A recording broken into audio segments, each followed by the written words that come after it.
ভারত একসময় ছিল বিশ্বের অন্যতম সমৃদ্ধ সভ্যতার কেন্দ্র।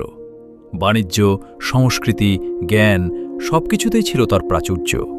কিন্তু 18 শতকের মাঝামাঝি থেকে এই ছবিটা বদলাতে শুরু করে। বাণিজ্যের অজুহাতে ভারতে প্রবেশ করে ব্রিটিশ ইস্ট ইন্ডিয়া কোম্পানি, আর খুব অল্প সময়ের মধ্যেই তারা বুঝে যায় এই দেশকে শুধু ব্যবসার জন্য নয়, শাসনের জন্যও ব্যবহার করা যায়।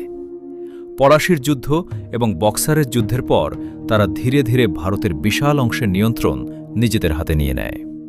কিন্তু এই শাসন ছিল না ন্যায্য, ছিল না সহনীয়।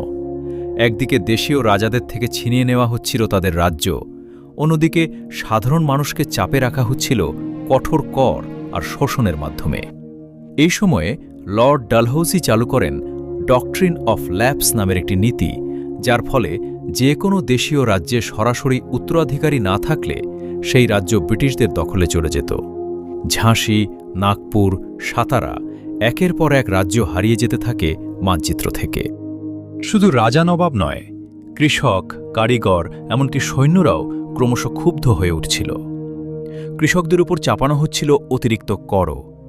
কারিগরদের শিল্প ধ্বংস হয়ে যাচ্ছিল ব্রিটিশ কারখানার পণ্যের দাপটে। আর ভারতীয় সৈন্যদের প্রতি করা হচ্ছিল স্পষ্ট বৈষম্য, কম বেতন, কম সম্মান আর পদোন্নতির সুযোগ প্রায় নেই বললেই চলে। এইসব ক্ষোভ জমতে জমতে একসময় বিস্ফোরণের মুখে পৌঁছায়। শুধু অর্থনৈতিক বা রাজনৈতিক কারণ নয়, সামাজিক ও ধর্মীয় ক্ষেত্রেও অসন্তোষ বাড়ছিল। অনেক ভারতীয় মনে করতে শুরু করে যে ব্রিটিশরা ইচ্ছাকৃতভাবে তাদের খ্রিস্টান ধর্মে ধর্মান্তরিত করতে চাইছে। মিশনারিদের কার্যকলাপ, নতুন আইন এবং সামাজিক রীতিনীতিতে হস্তক্ষেপ সব মিলিয়ে এই সন্দেহ আরও গভীর হয়। এই অবস্থায় আসে সেই ঘটনা যা এই আগুনে ঘি ঢেলে দেয়। নতুন এনফিল্ড রাইফেলের কার্তুজ, যা ব্যবহার করার আগে মুখ দিয়ে কাটতে হতো। খুব দ্রুত গুজব ছড়িয়ে পড়ে এই কার্তুজে গরু এবং শূকরের চর্বি ব্যবহার করা হয়েছে। হিন্দুদের জন্য গরু পবিত্র, মুসলিমদের জন্য শূকর অপবিত্র। ফলে এই খবর দুই সম্প্রদায়ের মধ্যেই তীব্র ক্ষোভের সৃষ্টি করে। 1857 সালের 29 মার্চ ব্যারাকপুর। একজন সিপাহী মঙ্গল পাণ্ডে এই অপমান আর সহ্য করতে পারলেন না। তিনি ব্রিটিশ অফিসারদের বিরুদ্ধে বন্দুক তুলে নেন এবং গুলি চালান।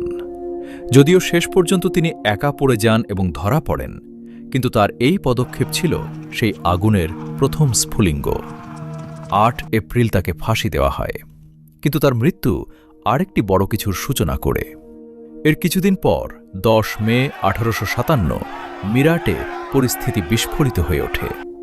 ভারতীয় সৈন্যরা বিদ্রোহ ঘোষণা করে, জেল ভেঙে বন্দীদের মুক্ত করে এবং ব্রিটিশ অফিসারদের উপর আক্রমণ চালায়।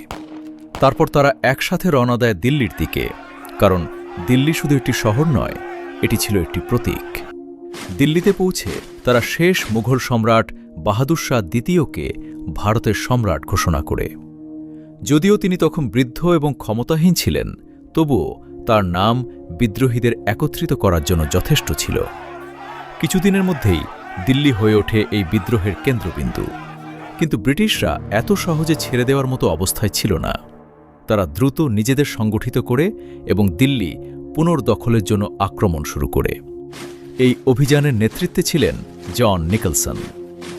দীর্ঘ কয়েক মাসের অবরোধ, গোলাগুলি এবং রক্তক্ষয়ের পর 1857 সালের সেপ্টেম্বর মাসে দিল্লি ব্রিটিশদের হাতে ফিরে যায়। সম্রাট বাহাদুর শাহকে বন্দী করা হয়, তার 2 পুত্রকে হত্যা করা হয় এবং তাকে নির্বাসনে পাঠানো হয় রেঙ্গুনে, যেখানে জীবনের শেষ দিনগুলো কাটান তিনি। দিল্লির পতনের পরেও বিদ্রোহ থেমে যায়নি। কানপুরে নেতৃত্ব দেন নানা সাহেব। তিনি ব্রিটিশ কমান্ডার হিউ হুইলারকে ঘিরে ফেলেন এবং কঠোর প্রতিরোধ গড়ে তোলেন। কিন্তু পরবর্তীতে সতীচর ঘাট হত্যাকাণ্ড এই বিদ্রোহকে আরও রক্তাক্ত করে তোলে। ব্রিটিশরা এর প্রতিশোধ নিতে ফিরে আসে। হেনরি হ্যাভলক এবং কলিন ক্যাম্বেলের নেতৃত্বে কানপুর পুনর্দখল করা হয়। নানা সাহেব শেষ পর্যন্ত পালিয়ে যান এবং তার পরবর্তী জীবন রহস্যে ঢেকে যায়। ঝাঁসিতে এক ভিন্ন গল্প লেখা হচ্ছিল। রানী লক্ষ্মীবাই, একজন রানী যিনি শুধু নিজের রাজ্যের জন্য নয়, নিজের সম্মান আর স্বাধীনতার জন্য লড়েছিলেন। ব্রিটিশ জেনারেল হিউ রোজ ঝাঁসির উপর আক্রমণ চালান। দুর্গ ঘিরে ফেলা হয়, কিন্তু রানী লক্ষ্মীবাঈ শেষ পর্যন্ত লড়াই চালিয়ে যান। অবশেষে তিনি ঝাঁসি ছেড়ে গালিওরে পৌঁছে আবার যুদ্ধ শুরু করেন। 1858 সালে সেই যুদ্ধক্ষেত্রেই তিনি নিহত হন, কিন্তু তার সাহস তাকে ইতিহাসে অমর করে তোলে। লখনৌতেও বিদ্রোহ দীর্ঘ সময় ধরে চলতে থাকে। এখানে নেতৃত্ব দেন বেগম হজরত মহল। তিনি ব্রিটিশদের বিরুদ্ধে প্রতিরোধ গড়ে তোলেন এবং দীর্ঘ সময় ধরে লখনৌ ধরে রাখেন। কিন্তু শেষ পর্যন্ত ব্রিটিশ বাহিনী হেনরি হ্যাভলক এবং কলিন ক্যাম্বেলের নেতৃত্বে শহর পুনর্দখল করে। বেগম হজরত মহল শেষ পর্যন্ত নেপালে আশ্রয় নেন। বিহারে কুয়ার সিং প্রায় 70 বছর বয়সে গেরিলা যুদ্ধের মাধ্যমে ব্রিটিশদের বিরুদ্ধে লড়াই চালিয়ে যান। এক যুদ্ধে তিনি গুরুতর আহত হন, কিন্তু তবুও লড়াই চালিয়ে যান। কিছুদিন পর তার মৃত্যু হয়, কিন্তু তার সাহস বিদ্রোহকে আরও অনুপ্রাণিত করে। কিন্তু ব্রিটিশরা দ্রুত নিজেদের সংগঠিত করে এবং দিল্লি পুনর্দখলের জন্য আক্রমণ শুরু করে। জন নিকলসনের নেতৃত্বে দীর্ঘ অবরোধের পর 1857 সালের সেপ্টেম্বর মাসে দিল্লি দখল করা হয়। সম্রাটকে বন্দী করা হয়, তার পুত্রদের হত্যা করা হয় এবং তাকে রেঙ্গুনে নির্বাসনে পাঠানো হয়। তবে এত সব সাহসিকতার পরেও এই বিদ্রোহ শেষ পর্যন্ত সফল হয়নি। এর পেছনে ছিল বেশ কিছু গুরুত্বপূর্ণ কারণ।